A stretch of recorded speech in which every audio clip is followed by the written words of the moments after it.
What's up, guys? How you all doing? Welcome back. You already know once I'm here. I'm here with one of the recently evicted housemates from the Big Brother Niger house. Today we've got Michael, looking good, I must say. Thank you.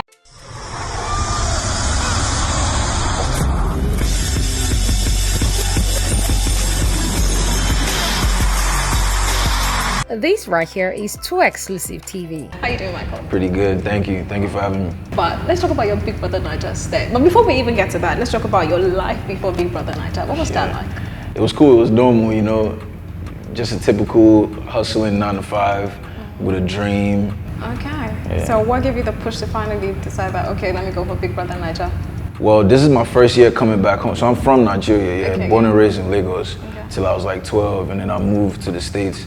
So I spent more time abroad than in Nigeria, but my heart and my mind has always been in Nigeria. Okay. So I finally decided to take that leap and move back in 2021. And it just so happened to, well, I moved back in 2020, December, like slightly before Christmas, maybe a few days before Christmas. Okay. And then, you know, it just so happened to Coincide. exactly, it just kind of fit right into the Big Brother, you know, process. I applied or auditioned, got in. Ooh, the first time? Yeah. Okay, you guys are lucky. Yeah, true. Okay, now you were one of the housemates that were kept in isolation for about 4 weeks? Yeah, 4 What weeks. was that like? It was crazy. Because I know that it affected some of you not so well. Right. So how did you deal with that isolation and then dumping you into a house with crazy personalities? Right, it wasn't easy at all. So shout out to my bro KV, man. It wasn't easy at all. But I think the first 2 weeks, because I was expecting it, I was able to prepare myself. Yeah. So honestly speaking, the first 2 weeks was nothing for me. I was just chilling. But then my real lockdown started in the third week, because I wasn't expecting that third week, you understand?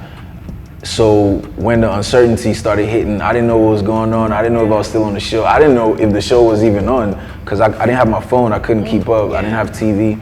So it could have been bad. I could have lost my mind, but I decided to use it as an opportunity to just stay positive and also, you know, prepare myself mentally even more for the house. For the house. Yeah. Makes sense. Now, coming into the house, who was the first person you connected with? Connected. Well, the first hand I shook was Sammy, and it's still my bro till today. Okay.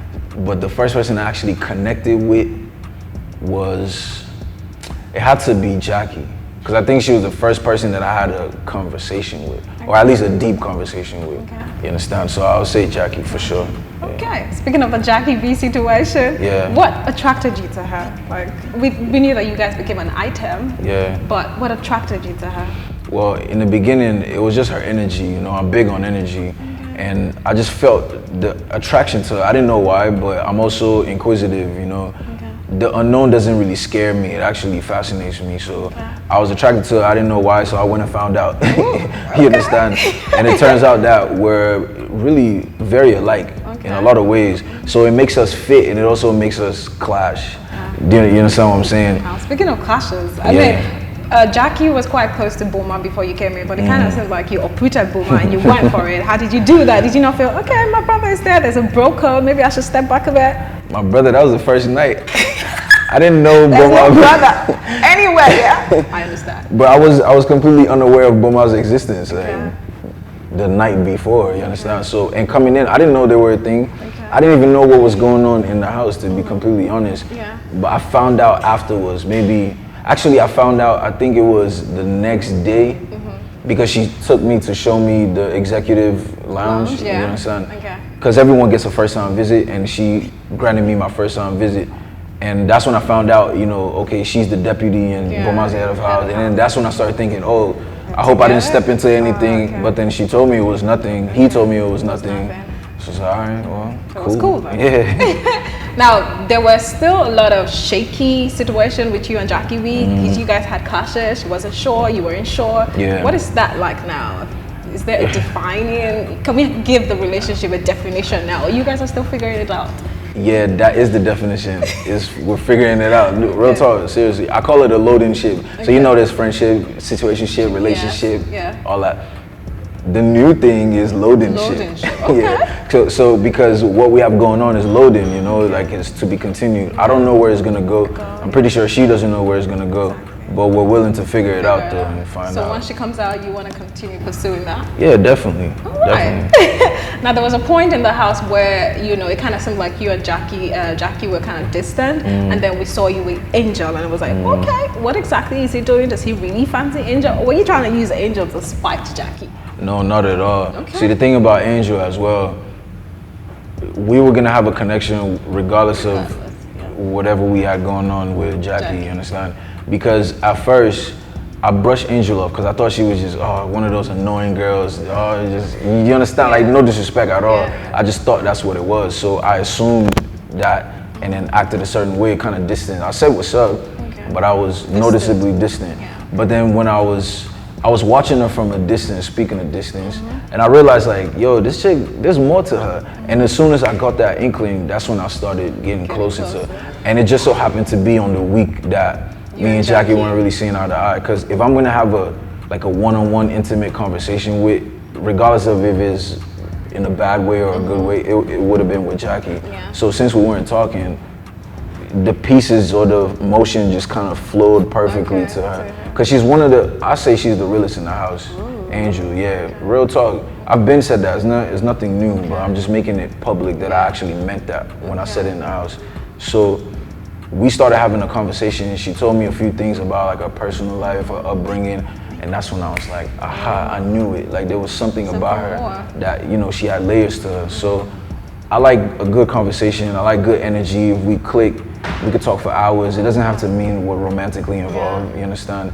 So that's what it was with Angel, and I'm sure people may not understand it. Exactly, but it was what it was. I like that. Now that you're clearing the Angel situation up, there was a narrative in the house that, that guys saw her as cheap because she was easygoing, she was free-spirited, and maybe you saw her in that light too. Did you? Kinda, slightly at first. At first, because there's more than what meets the eye. We all know that, but usually we don't realize it in the beginning because all we can see is what you portray, and then we put meanings on it until we finally get to know you better and see what you actually are, you understand? So yeah, I understand if a lot of the guys felt that way about her, but the difference is if they continue to feel that way about her, because I once felt that way about her slightly in some type of way, but I found out more about her, and then that was just put to the side because clearly, like when I see it for what it is, I can't go back to what I was thinking before. Yeah, for sure. That makes sense. Yeah. Now looking back at your stay in the house, what was your favorite memory? Actually, Saturday when Pepsi. Ooh, yeah, I have a few. You were on a winning streak. I must say that too. You came in and you were gobbling up all the money. I'm like, okay. So your favorite memory from the house? I think maybe because it's my most recent, there's a standout, but the Pepsi thing, but there were a few memorable moments, man, like just a lot. Honestly, now that I'm out and I have my phone, I'm looking at old clips and I'm like, oh, I forgot about that and this, because being in the house, a week is like a month. I know. Really though, like, so you can imagine how many experiences and how much meaning we put on it that makes the experience that much bigger in our minds, So I think maybe by the time reunion comes along, I'll have like a definite favorite moment. Okay.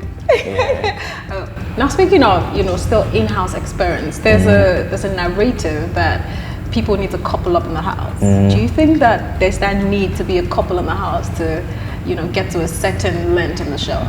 I think that's a good plan. That's actually an effective strategy if you ask me. And that's another thing, before I continue this sidetrack, when I say strategy, I don't mean it in a bad way. Okay, of course, everybody should have a strategy if you're going to a game show like that. Do get, but some people take it as if it's an insult to have a strategy in a game. It's like, you're supposed to have a strategy in a game, but anyways, I just wanted to address that real quick before I start, he's talking about strategy again. But I think that's a good strategy actually, but if you want to go that route, you also have to be careful because your heart is involved. So if you don't plan on falling in love, you might want to stay away from that strategy. Because if you keep spending time, especially intimate time with someone, regardless of what your plans were from the beginning, most likely you're gonna develop feelings, you understand? And you'll definitely get to a certain level in the game if you have like a ship going on, because I think you get more support. But to use that as like a strategy, that's dangerous. That's a dangerous strategy because it could go left quick, or it could also be beautiful.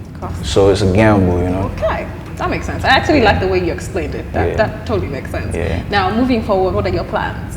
Oh yeah, immediately it's gonna be music for sure. Oh yeah, we didn't. I feel like when people see you, they don't remember that. Oh, he does music, and when they play their music in the house, I'm like, oh wow, it's really nice. Yeah, thank you. Okay, so what's the plan with the music moving forward? Well, new music could be releasing videos. I'll start putting out music videos. Okay. You know, doing my rounds as an artist. You know, nothing out of the norm. Yeah. Just release the music, run it through radio, release the videos, things like that. And eventually it'll lead up to an EP, eventually to an album, things like that. And another thing I'd like to mention as far as music goes is I'm always going to be releasing music, but I'm not always going to be like an active artist. Perfect example is like Don Jazzy. Yeah, Ooh, he could okay. put out a new single tomorrow if he wants Yeah, to, yeah. but he's not necessarily an active artist. Yeah. Now he's an active like label head. Yeah. You understand? So I'm going to make that transition, God willing, within the next 1 to 3 years. Okay. And I have a creative agency called Sunday's View that I'm interested in signing artists, Okay. like sharing my platform. From where? Because I think, you know, God willing, I'm inevitably going to keep growing.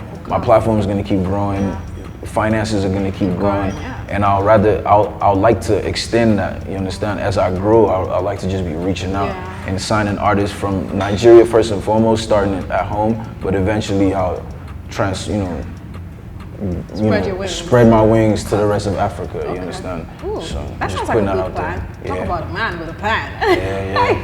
Thank I you. like. Thank you. All right, now let's do some quick fire questions, okay? Your favorite housemate? Oh, that's tough. Damn, that's tough. It has to be one, yeah. Yeah. JB. Okay. Least favorite housemate? Least favorite.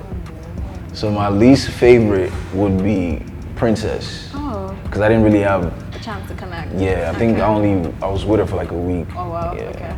One thing you regret not doing in the house? One thing I regret not doing in the house. These are really good questions. This was out of my control, but I guess it's kind of a regret. Is not coming in on the first night, like the original set. I think it would have been different. Yeah, the vibe would have been different. You understand exactly what I'm saying. The whole vibe would have been different. Yeah, I get it.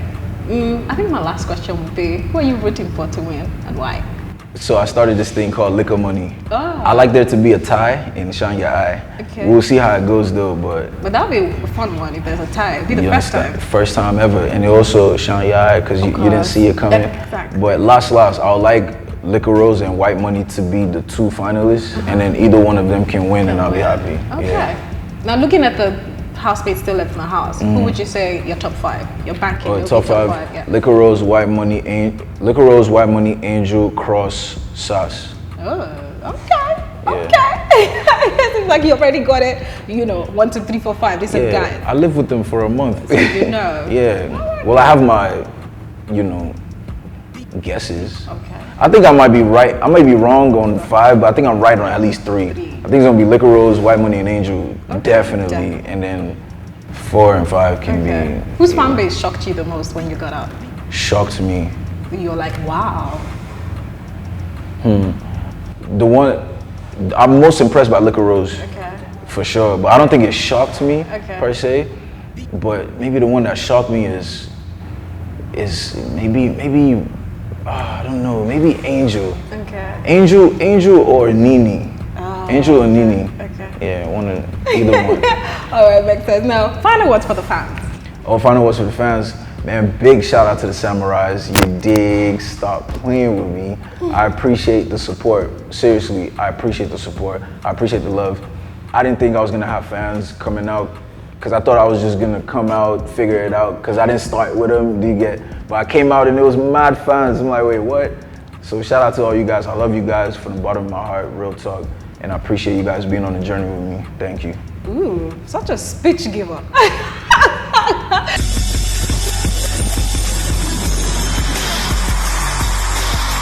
Too exclusive TV.